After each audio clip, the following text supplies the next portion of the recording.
Bonjour, c'est Cédric Ingrand, bienvenue dans Question de confiance, le podcast d'information et de décryptage d'AXA France. Que faire pour limiter le stress du confinement ? La période qu'on traverse aujourd'hui est forcément stressante pour tout le monde, mais pas toujours pour les mêmes raisons. Comment reconnaître les symptômes du stress ? Comment le gérer ? Comment même trouver le positif dans une période troublée ? Et comment se mettre dans les meilleures dispositions pour le jour où on sortira, parce qu'on en sortira un jour ? C'est toutes ces questions qu'on va se poser aujourd'hui. On verra aussi comment le confinement peut être l'occasion de se mettre à la méditation pour mieux gérer ses émotions. Tout ça avec un spécialiste, un expert. Il est psychiatre, psychothérapeute, il est aussi auteur. Bonjour Christophe André. Bonjour. Alors évidemment, confinement oblige, vous n'êtes pas avec nous en studio, vous êtes chez vous, donc on s'excusera d'avance pour les petits problèmes de son, mais on s'entend déjà très très bien. Christophe André, on est dans une période qui, enfin en tout cas pour moi, est littéralement exceptionnelle. C'est-à-dire que vraiment, il faut peut-être remonter à la Seconde Guerre mondiale pour trouver des choses similaires, pour trouver des populations qui, par millions, par dizaines de millions, on disait qu'aujourd'hui, la moitié de l'humanité est confinée, se retrouvent dans ces conditions synchronisées, j'ai envie de dire, de contraintes. Est-ce que c'est quelque chose qui, pour vous, a déjà des précédents dans l'histoire ? Alors, des précédents dans l'histoire, peut-être, mais au niveau de notre génération, que nous soyons jeunes ou vieux, non, certainement pas. Ça, c'est vraiment la première fois que nous vivons, toutes et tous, une adversité majeure et quasi universelle. En général, il y a des régions qui sont affectées par des tempêtes, des inondations, des tremblements de terre. Il y a des partie de la population. Là, nous sommes tous ensemble dans le même bateau et c'est en train d'affronter la même tempête. Donc, c'est à la fois exceptionnel et puis peut-être, si on cherche à voir le bon côté, c'est un futur grand souvenir pour quand nous serons vieux et nous aurons des choses à raconter à nos petits-enfants pour le meilleur et pour le pire. J'espère qu'à la sortie, ce sera pour le meilleur. Oui, d'ailleurs, on voit énormément de gens aujourd'hui qui discutent de tous les travaux et toutes les œuvres de fiction qui vont probablement découler de tout ça. Ça, tout à coup, c'est vrai que ça pose énormément de questions. Alors, ça a beaucoup d'inconvénients pratiques au quotidien, mais il y a quand même un vrai bénéfice au confinement, c'est que tout à coup, ça nous redonne du temps libre, du temps pour réfléchir sur soi. Oui, pour beaucoup de personnes, un des grands stresseurs du monde contemporain, c'est l'accélération des rythmes de vie, c'est le remplissage de la moindre de nos heures de vie, de la moindre de nos minutes par des choses à faire. Vous savez, pour nos contemporains, en tout cas les Occidentaux, pressés et stressés que nous sommes, pour nos contemporains, c'est très rare de pouvoir s'asseoir à un moment donné sur sa chaise et se dire, ben là, ça y est, j'ai tout fait. J'ai tout rangé, j'ai fait tout mon boulot, j'ai appelé toutes les personnes que je devais appeler, j'ai vu tous les gens que j'avais à voir, donc je peux me poser et ne rien faire. C'est devenu quelque chose d'inexistant dans nos vies, on sait qu'on a toujours des choses à faire, et là, tout à coup, ce temps libre qui déboule dans l'existence de la plupart d'entre nous, nous permet, si nous le souhaitons, de justement réfléchir tranquillement à ce qui est important dans nos vies, à ce que nous voulons faire, à ce que nous n'avions pas le temps de faire, dont nous nous plaignions. Et là, tout à coup, voilà, le temps nous est offert. Alors, je ne vous dis pas que c'est facile de se retrouver avec tout ce temps, mais en tout cas, c'est unique. Ce qui est intéressant, c'est que forcément, tout à coup, des gens se retrouvent en situation de stress. Est-ce qu'on peut en expliquer les raisons, les symptômes aussi ? Oui, les raisons, vous savez, c'est assez simple. C'est-à-dire que nous ne sommes pas faits pour cette situation. L'être humain est quand même un mammifère, un animal, même si nous sommes des animaux peut-être un peu spéciaux du fait de nos capacités cérébrales. Quand même, nos corps sont des corps d'animaux et donc nous sommes des êtres vivants qui ont besoin de bouger, qui ont besoin de se déplacer, qui ont besoin aussi de se rencontrer, d'échanger, d'agir. Et ces choses-là, pour l'instant, sont soit interdites, soit limitées.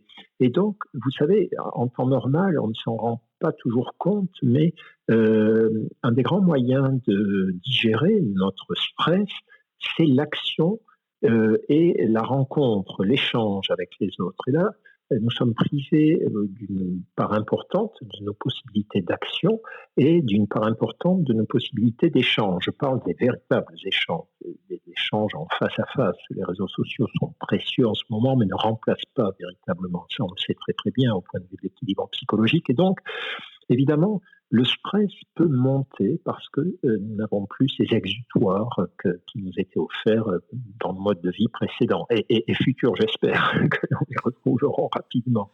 C'est ce qu'il faut se souhaiter. Du coup, comment réagir, comment mieux gérer son stress quand on se retrouve entre quatre murs, pas toujours, mais dans cette situation contrainte? Alors, moi, il y a une première chose que je voudrais rappeler, c'est que ça n'est pas anormal d'être stressé, ça n'est pas anormal d'être inquiet, ça n'est pas anormal d'être triste. Notre vie émotionnelle, elle fait partie de notre vie tout court. Et c'est bien de ressentir des émotions, même si parfois ces émotions sont désagréables. Si on prend l'exemple de la peur, alors en général, on nous apprend à ne pas avoir peur, à ne pas écouter notre peur. Actuellement, c'est pas mal d'écouter un peu notre peur, notre peur du virus, notre peur de la maladie, pour nous et pour les autres, et d'en tirer les conséquences. Je pense que vouloir refuser la peur, c'est faire preuve d'inconscience et d'égoïsme aujourd'hui, inconscience pour soi, égoïsme vis-à-vis des autres qu'on risque de contaminer, parce qu'une des conséquences de la peur, c'est la prudence. Il ne faut pas céder à la panique, mais il faut être prudent, c'est-à-dire on sait qu'il y a un danger, donc on adapte nos comportements quotidiens à ce danger avec les mesures destinées à éviter la contamination, les mesures d'hygiène, les gestes qui font barrage, etc., le confinement, bref. Donc, ce que je veux dire, c'est que, un, ça n'est pas anormal de se sentir stressé. Deux, ça n'est pas inutile d'avoir des émotions négatives. Tout va dépendre de l'usage qu'on va en faire. Est-ce qu'on se dit, OK, ben voilà, ma tristesse est un petit signal quant à tout ce que j'ai perdu. La tristesse, c'est une émotion liée à la perte. J'ai perdu quelque chose, quelqu'un, une activité, une situation. Donc, ça me signale que ce que j'ai perdu était précieux pour mon bonheur et pour mon équilibre. Et donc, par quoi puis-je le remplacer? Comment réorganiser ma vie pour que cette tristesse m'aide à chercher des solutions et non pas me fige dans le repli ou dans la désolation. Donc, euh, finalement, toute cette période nous oblige à réfléchir, à nous organiser. Alors, pour répondre, là, c'est une généralité évidemment, mais pour répondre plus précisément à votre question, je crois que pour gérer notre stress, pour gérer cette difficulté que nous avons toutes et tous à être confinés, il y a quelques personnes qui s'en satisfont, mais pour la plupart d'entre nous, c'est quand même assez pénible, surtout sur la durée, et puis même pour certaines personnes, c'est très difficile. Mais en gros, on a quand même, dans ces cas-là, 5 grands besoins à satisfaire. On a d'abord le besoin de structurer son temps, le besoin, il faut y penser, de préserver un lien avec la nature, le besoin de bouger son corps, le besoin de réorganiser ses contacts sociaux, ses liens sociaux qui sont indispensables, et aussi le besoin de calmer et de nourrir notre esprit. Donc vous voyez, il y a quand même pas mal de chantiers à l'horizon pour nous occuper. Donc en fait, on n'a pas besoin d'être dans l'inaction. Est-ce que le premier enjeu, c'est pas d'abord de réellement accepter la situation telle qu'elle est? Alors ça, c'est fondamental, sans doute, effectivement. Vous savez, cette notion d'acceptation, elle traverse les siècles et les millénaires, d'abord dans les réflexions des philosophes et puis aujourd'hui dans les travaux des psychologues et des psys de tout poil. L'acceptation, c'est quoi? L'acceptation, c'est l'attitude psychologique que nous pouvons adopter face à l'adversité. L'adversité, on ne choisit pas. Elle déboule dans nos vies et lorsque elle en a envie, on ne peut jamais prévoir ce qui va se passer. Donc, dans nos vies, il y a des petites adversités. Par exemple, on a prévu un pique-nique et voilà, il fait très mauvais, il tombe des trombes d'eau. C'est un premier exercice facile, en théorie, d'acceptation. Alors, la différence, elle est simple. C'est-à-dire, soit je vais râler, être de mauvaise humeur toute la journée, me plaindre. Là, je ne suis pas dans l'acceptation, je suis dans l'irritation, dans la déception, dans la désolation. Soit je me dis, OK, voilà, c'est comme ça. Donc, garde tes forces pour t'adapter, pour organiser cette rencontre avec tes amis, ta famille et ce pique-nique différemment, faire une petite fête qui va ressembler à autre chose évidemment, plutôt que de te désoler. C'est-à-dire, en gros, l'acceptation face à l'adversité, c'est pas se dire c'est bien, c'est chouette, voilà une opportunité de grandir psychologiquement, mais se dire c'est là. C'est bien, mais c'est là, c'est comme ça, que ça me plaise ou non, c'est comme ça. Alors je fais quoi? Et donc, ce qui est important dans l'acceptation, c'est de comprendre que accepter, ce n'est pas se résigner, c'est reconnaître ce qui est là et décider qu'est-ce qu'on peut faire. Et aujourd'hui, face à cette grande menace qu'est le virus dans nos sociétés, cette grande adversité qu'il est en train de déclencher, à la fois médicale, sociale, etc., eh bien, l'acceptation, c'est pas se rouler en boule dans un coin et attendre que ça passe, c'est de se dire, OK, que puis-je faire avec ça? J'accepte que ce soit là, j'ai pas le choix, de toute façon, hein, on va pas demander mon avis, on va demander à personne. J'accepte que ce soit là et je décide que faire. Et effectivement, c'est cet état d'esprit vers lequel nous devons tous tendre. Alors, certains jours, c'est plus facile, on a l'énergie, on a l'optimisme. Et puis d'autres jours, ouais, les émotions négatives prennent un peu le dessus. Mais en gros, c'est quand même ça la direction générale, effectivement.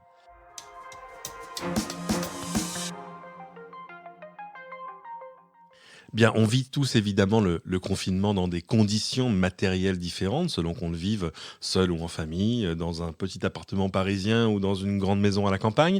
Pour autant, vous le disiez tout à l'heure, on a tous certains besoins qui sont très très bien définis. C'est intéressant de voir à quel point le confinement, en tout cas ce qui se passe aujourd'hui, va nous donner plus de liberté. On n'a plus le même emploi du temps si on travaillait, par exemple. Pour autant, on a quand même besoin de structurer son temps. Oui, oui, ça aussi, c'est quelque chose qu'on est en train de découvrir avec le confinement.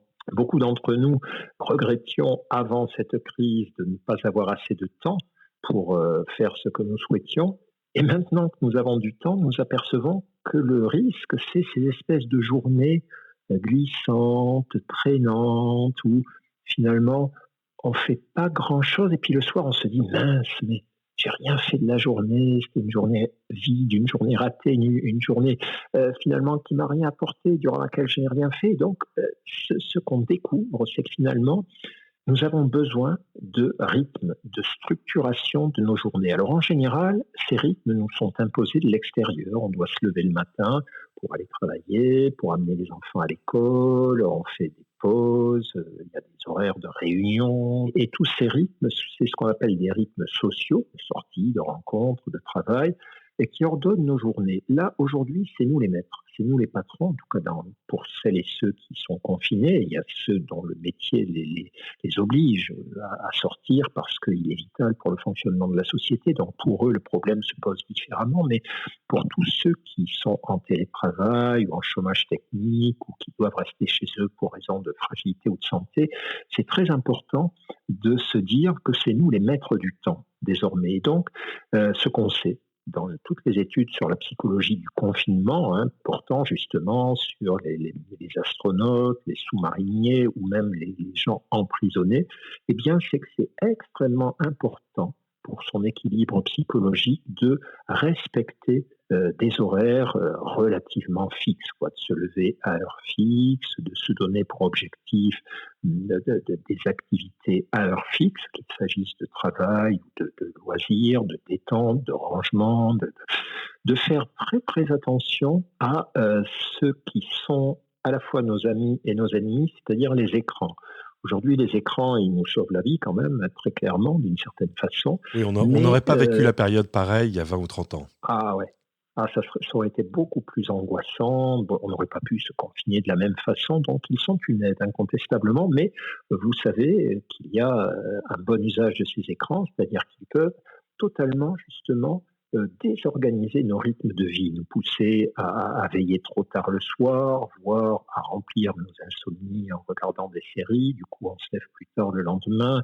Et que le temps passé devant les écrans est un temps quand même potentiellement toxique. Il y a eu un surdosage au-delà duquel, si on ne fait pas de pause, si on ne bouge pas son corps, si on ne parle pas à des humains et au lieu d'être sans arrêt devant ces réseaux sociaux, etc., ça finit par nous faire du mal. Donc, structurer son temps et faire un bon usage des écrans, ça c'est quelque chose de vital sur la durée, parce que on n'est pas sur 1 ou 2 journées, là où on peut traîner en pyjama chez soi sans rien faire, on est sur plusieurs semaines, très vraisemblablement. Alors vous le disiez, il ne faut pas abuser des écrans. Pour autant, vous le disiez aussi, c'est aussi l'occasion de cultiver ces liens sociaux, ce qui est un vrai besoin. Comment on fait? C'est vrai que là, c'est une bénédiction, ces écrans, parce que c'est eux qui nous permettent effectivement de maintenir nos liens sociaux à distance, donc de redécouvrir tout un tas de personnes dont on se dit fréquemment, oh là là, je n'ai pas pensé à les appeler, ça fait longtemps que j'ai pas eu de leurs nouvelles, etc. De redécouvrir finalement tout notre agenda téléphonique, rappeler les vieux amis, les vieux cousins ou les personnes dont on sait qu'elles sont isolées, qu'elles sont confinées toutes seules, etc. Donc faire ce travail donc, grâce au téléphone, peut-être redécouvrir aussi le courrier. Alors malheureusement, c'est vrai que les pauvres facteurs là sont de plus en plus submergés, débordés, donc c'est peut-être plus trop une bonne idée d'envoyer des lettres, mais ça, on peut déjà les écrire, et puis on les postera quand, quand tout ça redémarrera, comme des sortes de souvenirs. Il y a aussi les liens sociaux réels. On peut quand même bavarder avec ses voisins par la fenêtre, contacter les personnes qui ont besoin d'être aidées au niveau des courses, etc., se remettre en lien avec elles, alors qu'on se contentait de leur dire bonjour de loin auparavant. Il y a aussi quelque chose à quoi il faut peut-être faire attention en ce moment, c'est lorsque nous sortons, que ce soit pour nous aérer, pour faire nos courses ou pour aller travailler, c'est pour celles et ceux d'entre nous qui doivent sortir pour travailler, regarder les gens que nous croisons dans la rue. Alors bien sûr, on ne se touche pas, on ne s'approche pas trop, etc., mais regarder, saluer, dire bonjour, sourire. On est des compagnons d'infortune, on n'est pas des ennemis les uns pour les autres, ou des zombies masqués, porteurs éventuellement du virus. On est tous, comme on le disait au tout début, sur le même bateau et ces tout petits échanges de regards, de sourires, de salutations, même de loin avec des inconnus, ça fait partie des 1001 petits détails, comme les applaudissements le soir à la fenêtre pour les soignants, comme le fait de bavarder un peu avec les voisins de loin, qui nous rappellent que nous sommes une communauté, une fraternité, et pas un ensemble d'individus isolés et égoïstes. Ça fait maintenant quelques semaines qu'on est dans cet état de confinement. Ce que je voulais savoir, c'est est-ce qu'on va assister à plusieurs époques du confinement selon le temps qu'il durera? Mais enfin, on voit bien que ça va durer au moins 4, 6, peut-être 8 semaines ou au-delà. Il y a eu les premiers jours, les premières semaines où on découvre ce nouvel emploi du temps, qu'on se structure ou pas, cette nouvelle liberté qu'il faut gérer, parce que c'est pas forcément uniquement du loisir. Est-ce que à un moment, notre état psychologique face au confinement peut évoluer, un peu comme les périodes du deuil? Oui, il y a plusieurs choses. Il y a d'une part un phénomène concernant nos émotions qui s'appelle l'habituation. C'est ce phénomène qui fait que, quel que soit mon état émotionnel, avec le temps qui passe, je vais peu à peu m'habituer à la situation. Alors, c'est bien et c'est pas bien. C'est bien, par exemple, par rapport à l'angoisse, à la peur. Au début, il y a des gens qui ont eu très très peur de ce virus, et puis peu à peu, ils ont compris qu'en faisant attention, avec la prudence que nous évoquions, en portant un masque, en portant des gants, etc., ils pouvaient être protégés du virus. Donc, il y a une habituation aux émotions négatives. Finalement, ce qui nous faisait beaucoup souffrir dans un premier temps, on finit par s'organiser pour l'affronter. Il y a aussi une habituation aux émotions positives, les personnes qui au début savouraient le temps libre retrouvé, les petits oiseaux qu'on entend de nouveau chanter, l'air moins pollué. Au bout de 15 jours, on est moins joyeux, on voit Moins toujours le ciel bleu réceptif au par la... cuicui des oiseaux, oui, c'est ça. Ouais, on voit toujours le ciel bleu par la fenêtre, mais on se dit, mince, j'en suis privé, je peux pas aller me promener dans les parcs, sur la plage, sur les sentiers. Donc, il y a ce phénomène-là. Et puis sans doute allons-nous découvrir qu'il y a des phases, mais ça c'est un peu tôt pour plaquer par exemple les modèles du deuil avec la révolte, puis la colère, puis la dépression, puis l'acceptation, etc.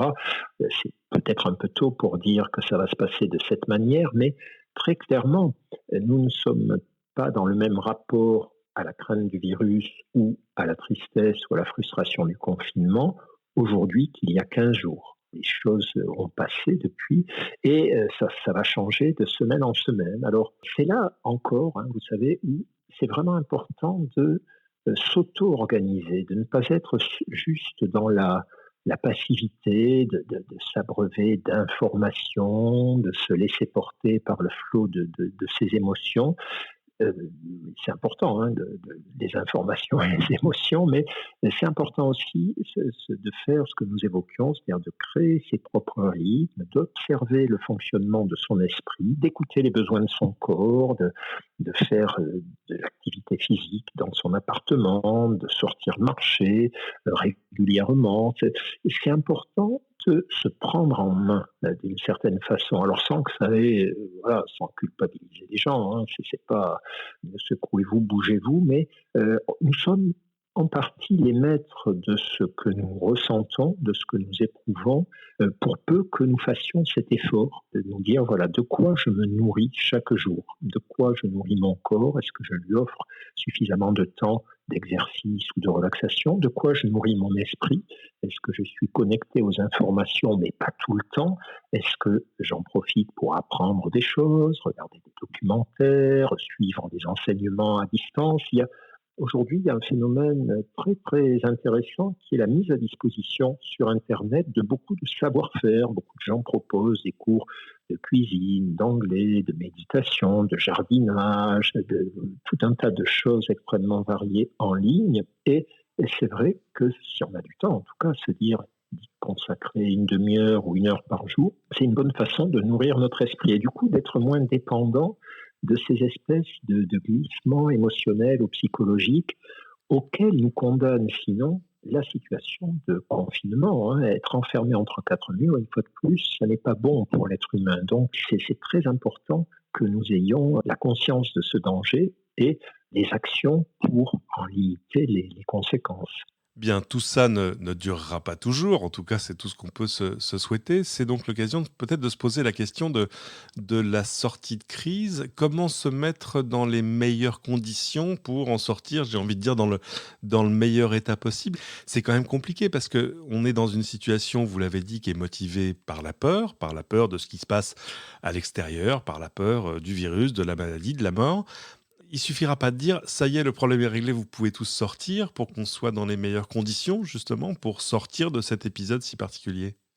Non, non, ça ne suffira pas. Et là encore, hein, on est dans une situation quasi expérimentale. On ne sait pas très bien ce qui va se passer puisqu'on n'a jamais vécu, jamais ça n'a été étudié, jamais ça n'a été observé. Pour autant, il y a plusieurs choses assez simples à se rappeler. D'abord, pour celles et ceux qui ont du mal avec ces histoires de confinement, se rappeler quand même régulièrement que nous ne sommes pas prisonniers à vie, fort heureusement, ce qui pourrait être le cas dans des histoires de catastrophes nucléaires, etc. Là, on sait que voilà, le pic de l'épidémie va bientôt reculer et que la vie va bientôt reprendre. Donc, se réconforter quand même avec cette certitude que nous allons un jour reprendre une vie plus conforme à nos besoins.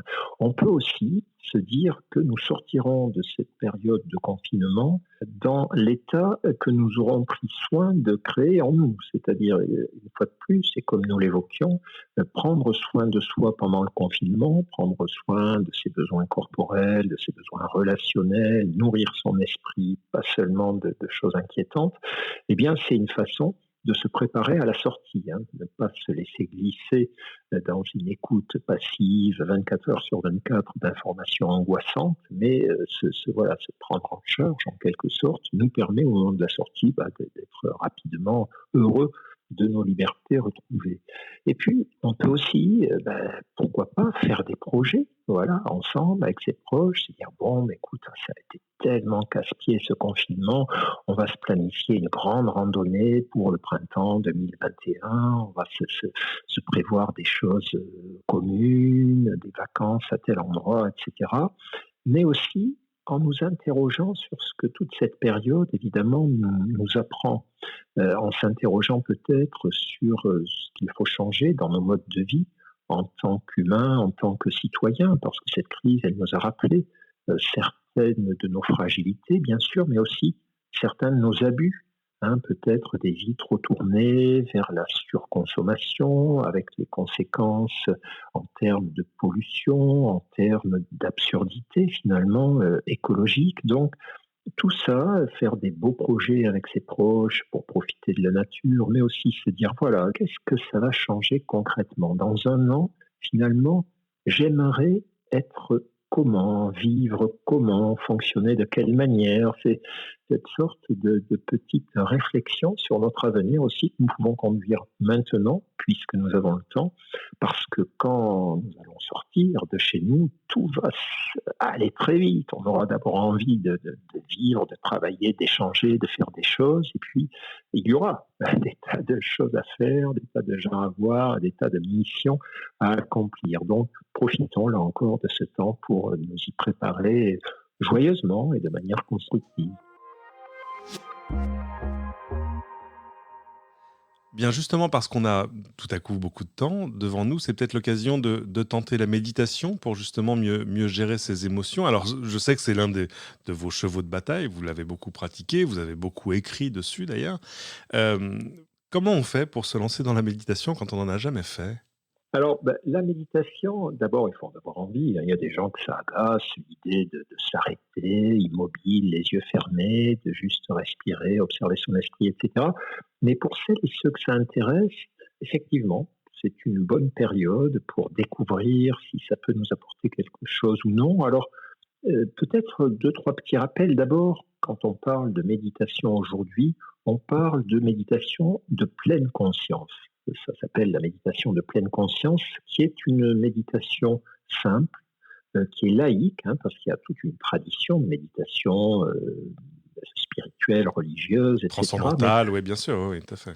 voilà, là on parle de méditation de pleine conscience, donc qui est très simple à apprendre, qui est une méditation laïque et dont l'intérêt est validé par de nombreux travaux scientifiques. Alors, ce que ça nous apporte, la méditation, pour faire très très simple, c'est bon pour la santé en gros, mais ce que ça nous apporte psychologiquement, c'est de l'apaisement. Ça nous aide à ne pas être submergé par nos émotions, quelles qu'elles soient, notamment les émotions douloureuses, et le stress, et l'anxiété, etc., et la tristesse. Et ça nous apporte aussi du discernement, parce qu'au fond, la méditation, c'est ce que les orientaux appellent un entraînement de l'esprit. On apprend à observer comment on fonctionne. Et c'est exactement de cette façon qu'on pourrait définir la pleine conscience. Il s'agit de s'arrêter, de lâcher les actions et les distractions en cours et d'observer ce que l'on est en train de vivre, de ressentir, d'éprouver dans l'instant présent. Et en faisant ça plusieurs fois par jour, ça peut être très bref, 3-4 minutes, eh bien, on va découvrir des tas de choses sur son fonctionnement psychologique, sur l'état de son corps, sur l'influence de ses émotions. Et donc, c'est pour ça que beaucoup de personnes, de plus en plus, en ces temps d'accélération et puis en ces temps d'omniprésence des écrans, par exemple, dans nos vies, beaucoup de personnes redécouvrent l'intériorité et l'apaisement de la méditation. En pratique, on fait comment? On s'assied sur une chaise, on met les pieds à plat, on ferme les yeux et puis on se lance dans cette... C'est une réflexion sans but, en fait, la méditation. Alors, c'est pas tout à fait une réflexion. Si vous voulez, pour les personnes qui écoutent ce podcast à cet instant, on peut prendre 1 ou 2 minutes pour faire l'exercice. Par exemple, on va le faire ensemble. Moi, je vais le faire aussi. Vous allez le faire. Je vous écoute. Voilà. D'abord, la méditation, ça commence par la posture. Alors, il y a la posture du corps. On peut très bien méditer assis sur une chaise. Il suffit d'avoir le dos droit, de ne pas être avachi. On n'est pas obligé même de s'appuyer sur le dossier. Les épaules ouvertes, les pieds sont à plat sur le sol. On laisse les mains se poser sur les cuisses, paume vers le bas, paume vers le haut. Et puis on ferme les yeux, parce que c'est plus simple. Si on veut, on peut les garder ouverts, mais c'est plus simple d'avoir les yeux fermés. Ça, c'est la posture du corps. La posture de l'esprit, c'est se rappeler qu'on n'a rien à obtenir. On ne médite pas pour obtenir un résultat. On ne cherche pas à faire le vide, à être cool, à être zen, à toucher le nirvana, quoi que ce soit. On est juste là pour observer et ressentir. Il n'y a rien d'autre à faire, pas de performance à accomplir. Et par exemple, on commence par observer sa respiration. On commence par suivre les mouvements de son souffle. On observe le corps qui est en train de respirer et on le laisse faire. Et il s'agit de ressentir plus que de réfléchir. Pas se dire, tiens, la respiration c'est comme ci, c'est comme ça. Simplement se dire, ça se passe à quel endroit? Je ressens l'air qui entre dans mon nez et dans ma gorge. Je ressens mon ventre et ma poitrine qui se soulèvent et qui s'abaissent. Je ressens ce qui se passe dans mon corps quand il inspire et quand il expire. Donc c'est juste ça, on prend le temps d'observer sa respiration et puis on reste là avec son souffle et puis aussi avec son corps. On commence à voir qu'on a des sensations corporelles, on n'y prêtait pas forcément attention il y a 5 minutes et puis là, comme on a ouvert son esprit, on s'aperçoit qu'on ressent telle ou telle chose dans telle ou telle partie du corps et on ne cherche pas là encore à le modifier, on note que c'est là. Et puis, on note aussi qu'il y a des bruits autour de nous à cet instant. Peut-être des bruits d'oiseaux, des bruits de moteurs, des bruits d'enfants qui jouent dehors ou des bruits de nos voisins par les fenêtres ouvertes. Et là aussi, on accueille tout ça, on ne se dit pas que c'est bien, que c'est mal, c'est là, c'est la situation, donc tout simplement, on permet à ces bruits d'être là. Et on fait de même avec nos pensées. On observe évidemment que notre cerveau produit tout le temps des pensées, qu'elles sont là, elles cherchent à capter notre attention, elles apparaissent, elles disparaissent. Et là encore, c'est comme les sensations corporelles, c'est comme les bruits, c'est comme tout ce qui nous arrive à cet instant, tout est bien. On permet aux choses d'être ce qu'elles sont. On n'a rien d'autre à faire que rester là, tranquille, à ressentir, à respirer. Rien d'autre à faire que se sentir en vie, à cet instant, instant après instant. On savoure le goût de la pleine conscience, le goût de cette situation où on ne fait rien mais où on est éveillé, curieux, bienveillant. C'est juste ça finalement, les premiers pas dans la méditation. On s'arrête, on observe, on accueille.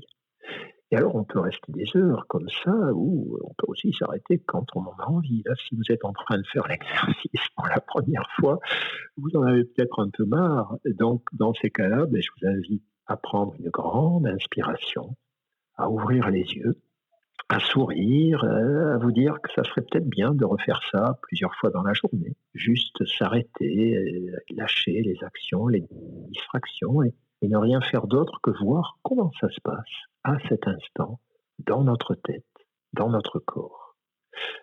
Voilà, vous voyez, c'est très simple, hein. Il y a rien de magique dans la méditation, mais il y a quelque chose de formidable, c'est que c'est un peu comme la marche à pied dans la nature, c'est-à-dire c'est quelque chose dont on ne se lasse pas une fois qu'on en a pris le goût. Vous savez, aller faire une balade dans la nature, moi j'ai jamais entendu personne me dire « Oh ben non, mais je l'ai déjà fait ». Oui, je l'ai déjà fait, passons à autre chose, oui, non. Ouais. Et là, c'est un truc tellement fondamental que on peut pratiquer ça chaque jour, simplement parce que ça nous permet de découvrir un petit peu, de nous reconnecter à nous-mêmes et de découvrir ce que nous sommes en train d'héberger comme ressenti, comme sensation, notre façon d'être présent au monde. Enfin voilà, je pourrais vous en faire des heures. Moi je me sens bien mieux. Hein. Vous m'avez un peu déconnecté du fil de l'émission, mais je me sens bien mieux. Merci infiniment, Christophe André. Avant de terminer, où est-ce qu'on peut vous retrouver en ligne ? Alors, justement, ces exercices de méditation, moi, il y en a beaucoup qui sont disponibles en ligne. Il suffit de taper Christophe André, méditation sur Internet et vous trouverez des tas d'exercices. Sinon, de façon plus régulière, j'ai une page Facebook où je poste régulièrement des petits billets, des petits exercices, des petits enregistrements. J'ai un blog, j'ai un site. Enfin, tout ça est facile à trouver sur Internet. Mais vraiment, en ce moment, Je suis frappé par le fait qu'il y a beaucoup de bonnes choses qui nous arrivent par les écrans, pas seulement celles que je produis moi-même, mais aussi beaucoup de bonnes choses, formatrices, qui nous apprennent, qui nous éduquent, qui nous informent et qui nous font du bien. Merci à vous en tout cas pour cet entretien, ça m'a fait du bien moi aussi, qui suis comme tout le monde enfermé entre quatre murs. Écoutez, j'en suis ravi. J'en profite aussi pour rappeler votre dernier ouvrage paru, s'appelle Le temps de méditer, une coédition L'Iconoclaste France Inter, accompagnée d'un CD d'exercice. Merci infiniment Christophe André, c'est la fin de cette émission. Merci à tous de l'avoir suivi. Pensez à vous abonner sur votre plateforme de podcast préférée. Et tant que vous y êtes, n'hésitez pas à cliquer sur 5 étoiles et à nous laisser vos commentaires. Ils aideront d'autres que vous à découvrir ce podcast. Et à bientôt pour une nouvelle question de confiance.